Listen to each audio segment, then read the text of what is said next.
మిత్రులందరికీ వినాయక చవితి శుభాకాంక్షలు. కలము చేతపట్టి కావ్యము రచయించి హలము చేతపట్టి పొలము దున్ని కలము హలములందు ఘనుడురా పోతన్న లలిత సుగుణజాల తెలుగు బాల అన్నారు జంధ్యాల పాపయ్య శాస్త్రి గారు.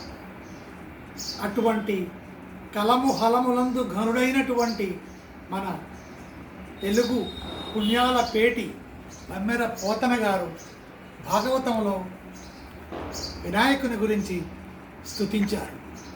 ఆ పద్యాన్ని మీ ముందుంచగలిచారు. ఆదరమొప్ప మృక్కిడుదు దద్రిసుత హృదయానురాగ సంపాదికి దోషభేదికి ప్రపన్న వినోదికి విఘ్నవల్లికాచ్ఛేదికి మంజువాదికి అశేష జగజ్జననందవేదికి మోదక ఖాదికిన్ సమదమూషక సాదికి సుప్రసాదికి. ఆ గణపయ్య ఎలాంటి వాడంటే అద్రిసుత హృదయానురాగ సంపాది, ఆ పార్వతీదేవి యొక్క ప్రేమను అనురాగాన్ని పొందినటువంటి కొడుకు. దోషభేదికి విఘ్నాలను ఛేదించేటటువంటి వాడికి. ప్రపన్న వినోదికి శరణుజొచ్చిన వారిని కరుణించేవాడికి. విఘ్న వల్లికాచ్ఛేదికి విఘ్నాలనే చిక్కుముడులో ఉన్నటువంటి లతను ఛేదించువాడికి.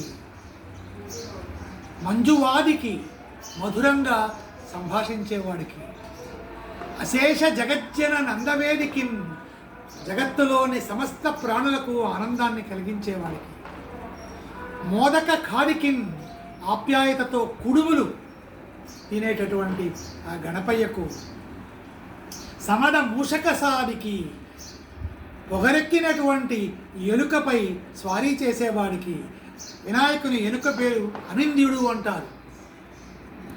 అటువంటి గణపయ్యకు మొక్కుతున్నాం. ఈ సందర్భంగా మన ప్రజలందరికీ కూడా అతివృష్టి అనావృష్టి లేకుండా సకాలంలో వర్షాలు పడాలని ఆ వినాయకుడిని ప్రార్థిస్తూ, రాళ్లబండి శ్రీరామ బాలాజీరాజు రాళ్లబండి సాహితీ సంస్థ, భద్రాచలం.